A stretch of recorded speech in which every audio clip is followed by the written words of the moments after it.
Miscarriage is the spontaneous loss of pregnancy mostly experienced by women. It can be physically and emotionally traumatizing. Today on Sound Health, we are looking at how to manage the occurrence. I'm Olasunbo Modupe. Welcome to the show.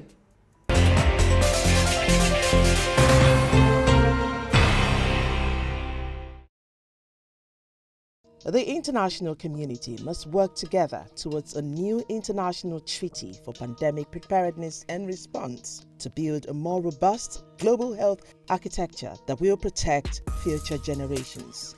World leaders gave the charge at a meeting towards charting a new course for future of pandemics. They agreed that there will be other pandemics and other major health emergencies, and no single government or multilateral agency can address this threat alone. They believe that together, countries must be better prepared to predict, prevent, detect, assess, and effectively respond to pandemics in a highly coordinated fashion. The main goal of the new international treaty for pandemic preparedness and response would be to foster a comprehensive, multi-sectoral approach to strengthen national, regional, and global capacities and resilience to future pandemics. This is an opportunity for the world to come together as a global community for peaceful cooperation that extends beyond this crisis. According to the article, the treaty would be rooted in the Constitution of the World Health Organization, drawing in other relevant organizations key to this endeavor in support of the principle of health for all. Existing global health instruments, especially the international health regulations, would underpin such a treaty, ensuring a firm and tested foundation on which we can build and improve.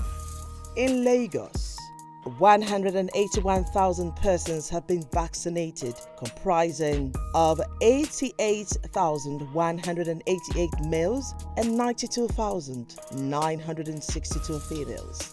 Above 162,000 confirmed cases and 2,057 deaths were recorded in Nigeria. Globally, there have been more than 131 million confirmed cases of COVID-19, including above 2.8 million deaths reported to WHO. As of 31st March 2021, a total of 547,727,346 vaccine doses have been administered.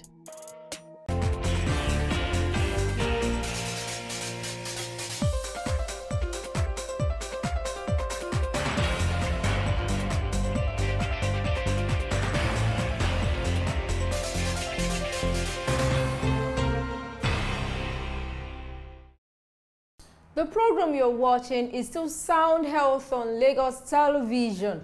On today's episode, Dr. Chukwuemeka Odeigah, a consultant obstetrician and gynecologist, will treat miscarriage. Welcome to the show, Doctor. Thank you for having me. Okay, Dr. Odeigah, let's have a clear understanding of miscarriage. Well, a miscarriage refers to spontaneous termination of pregnancy before the age of fetal viability, and the age of viability that depends on where we are talking about in the world. For most developing countries, the age of viability is about 28 weeks of gestation. So any spontaneous termination of pregnancy before 28 weeks in this environment is regarded as a miscarriage. What are the underlying factors or causes of miscarriage?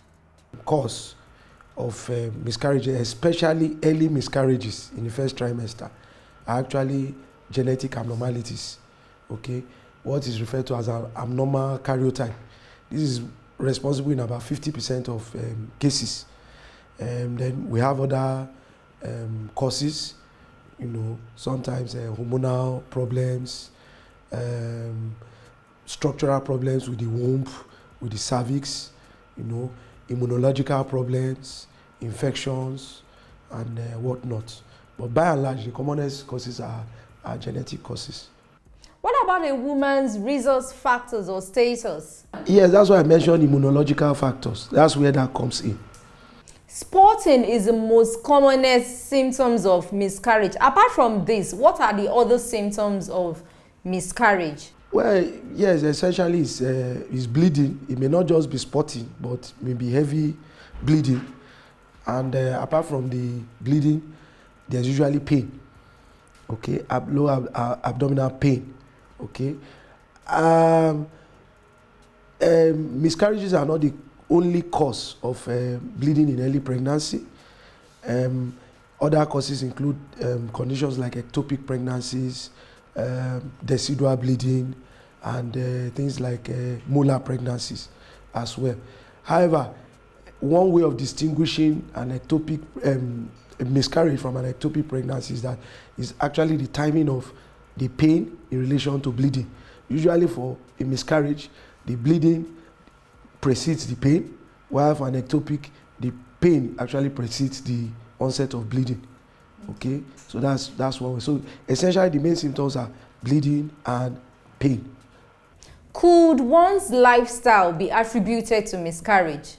The contribution of lifestyle is not so pronounced. You know, the contribution of lifestyle is not so pronounced. Yes, though we know that in certain groups of women, you know, maybe teenage pregnancies, smokers, you know, those that consume alcohol heavily, the risk of miscarriage can actually increase, you know, but it's still not regarded as a major factor with miscarriage. Can a threatened pregnancy be salvaged?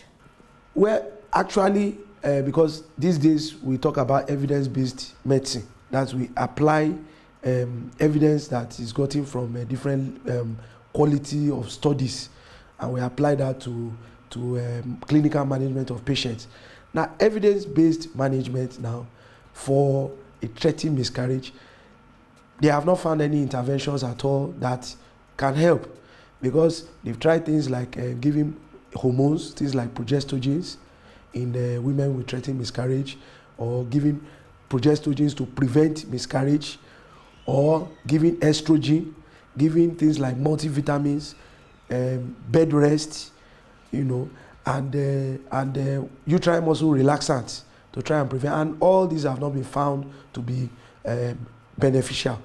And when we remember that majority of cases are as a result of genetic abnormalities, we can understand why these interventions are not have not yielded much positive results.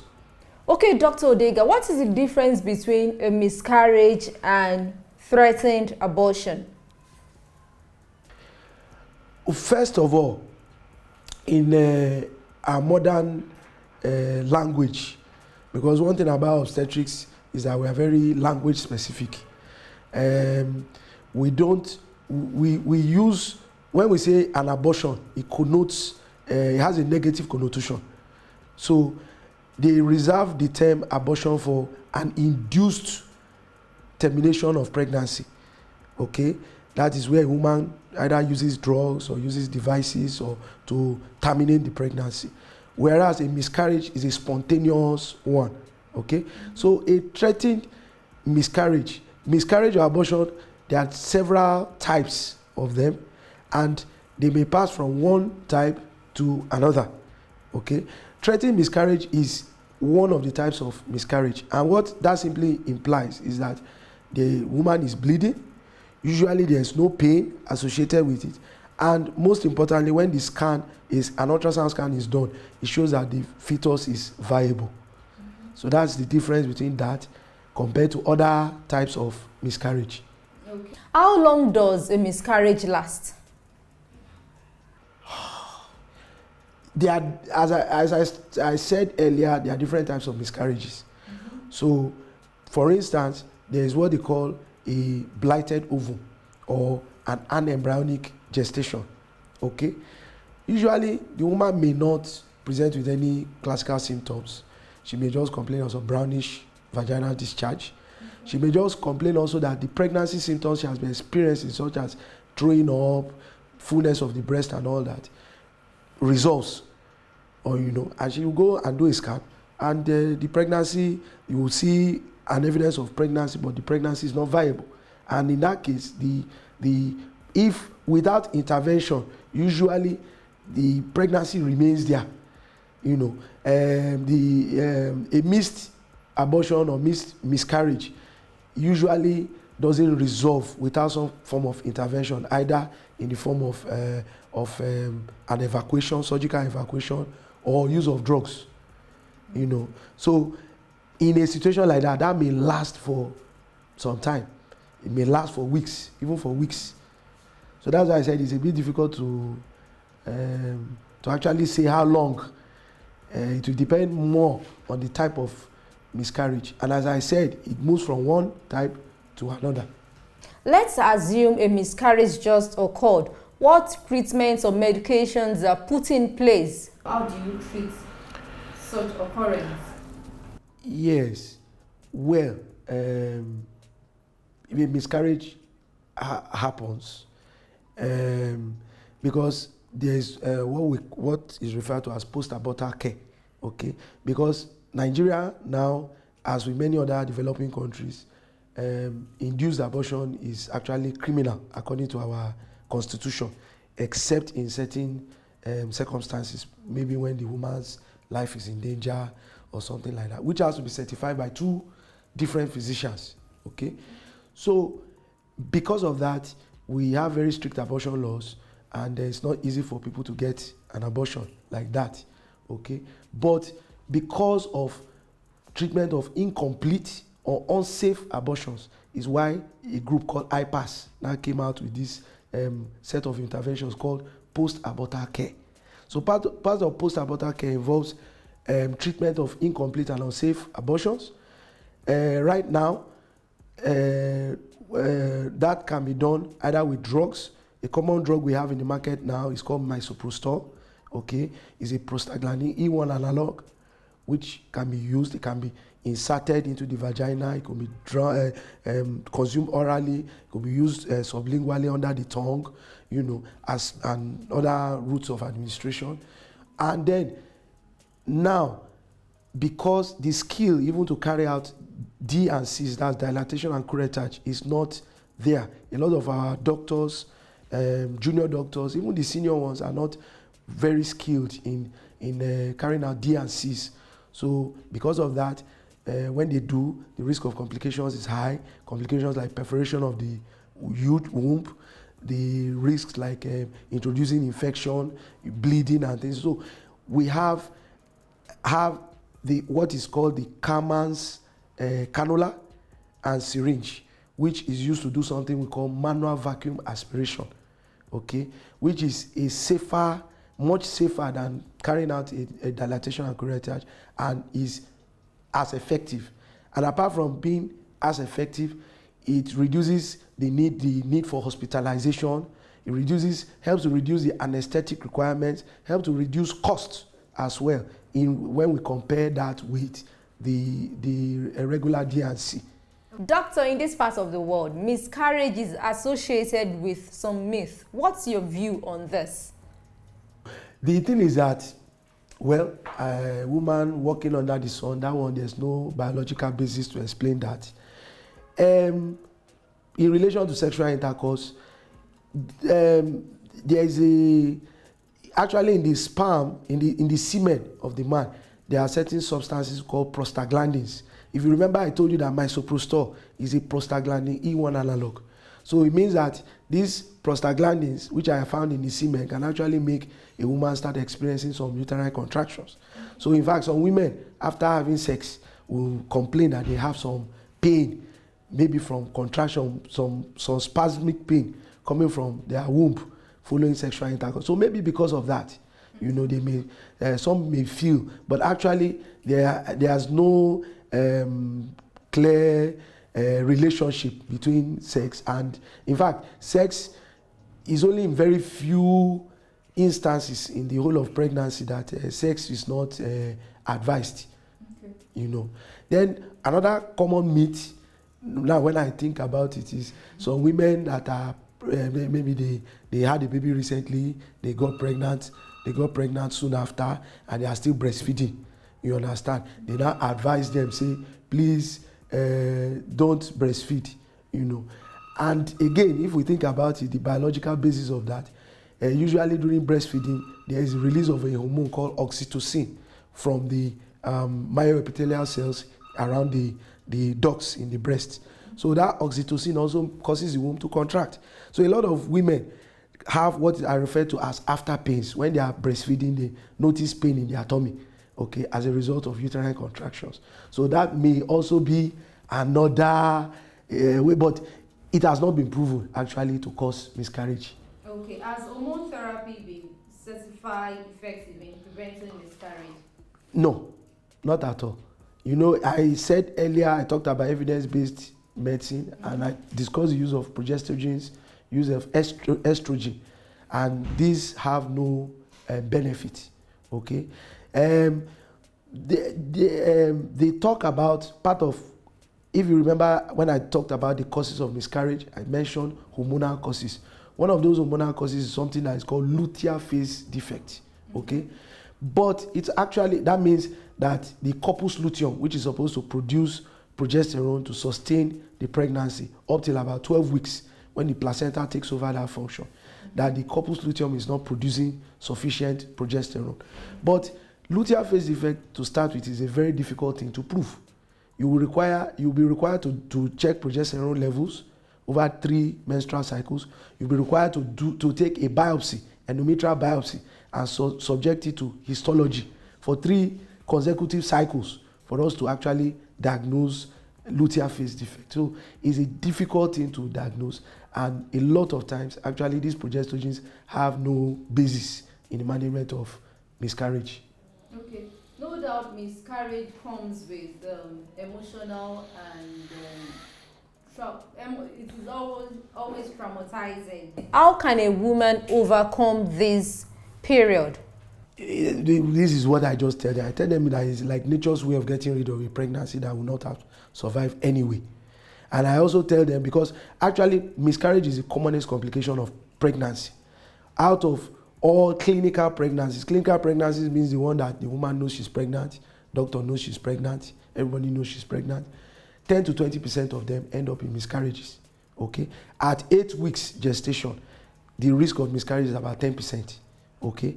And then as the pregnancy gets more advanced, the risk starts reducing, okay? So what I normally tell them is that, look, if you have friends or family members that have many children, they usually tell you that in between this one and this one, I had a miscarriage, or in between this one and this one, I had a miscarriage, you know, and that the fact that they had a miscarriage now does not mean that they will not conceive, okay, and apart from conceiving, carry that pregnancy to term and take their baby home the next time, you know, and that happens in a lot of cases. So that's how I counsel them most times. It's only when we have 3 consecutive miscarriages, then those are referred to as recurrent miscarriages, you know, and that usually in that case something is definitely wrong. So it is now the clinician's job to try and find out what is wrong. How soon can she try again for another baby? Well, there's no set time, but part of post-abortal care that I was talking about earlier is the issue of contraception. And they recommend, IPAS recommends that an interval of about 3 normal menstrual cycles, the woman should give that time before trying to conceive again. The reason being that they feel that the womb is still very irritable, that if the woman has another pregnancy too soon, it increases the risk of miscarriage again. Dr. Odeigah, can you please share with us support and care for a woman that has just experienced miscarriage? Well, in this part of the world, we don't have support groups. You know, like abroad, they have things like Alcoholics Anonymous, smokers, this, that, and, you know. But there's nothing wrong with us starting groups like that here in this country, in our environment. You know, there's nothing wrong with that. And also the partners, especially that's the husband and the family, have a role in providing emotional support to the woman and in fact to the couple. You know, so that's that. What advice do you have for a woman that has just experienced miscarriage? That's just the first thing, of course, is to manage the miscarriage, to make sure that it's complete, so that she will not have complications, she will not continue to bleed, will not have risk of an intrauterine infection, which may even impair her fertility in future. So, which means that she has to go to the appropriate place to get treated. Okay, it's not something she can just manage by herself in the house. Okay, so go to the right qualified medical practitioner. Go to, in fact, if possible, if she cannot afford to go to private hospitals like where I work, you know, there are government hospitals where most of these interventions are available. You know, general hospitals, primary healthcare centers, and things like that. You know, so that's the starting point. Then after that, emotional support, you know, and counseling on the part of the healthcare provider, and also from the family, from religious groups, you know, and others, you know. Then the woman may also require contraception, because that period of waiting before she gets another, she will be advised to get pregnant again. She may require some form of contraception. That's part of the counseling, you know, to get the advise her as per the right type of contraception to use that will help to meet her contraceptive needs, you know. And then as well, linkage to other health, reproductive health, linkage to other reproductive health services. In this part of the world, we don't have any organized screening program for cancer of the cervix. You know, that is a unique, because of the health-seeking behavior that we have in this part of the world, except the woman is pregnant or is trying to conceive or something, she will not go to the doctor. So it's a good opportunity as well. When you have finished managing her, she's going home, she's not bleeding anymore, you can give her an appointment, come back and do a pap smear. You know, if she's never had a mammogram, for instance, or even if it is just to teach her how to do self-breast exam, that's also a unique opportunity as well. You know, so those are some things. Thank you so much, Doctor, for sharing your experience on how to manage and survive a miscarriage. Thank you for having me. That has been Dr. Chukwuemeka Odeigah, consultant obstetrician and gynecologist, on how to manage and survive miscarriage. Sound Health continues in a moment. Please stay with us.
The program has been Sound Health on Lagos Television.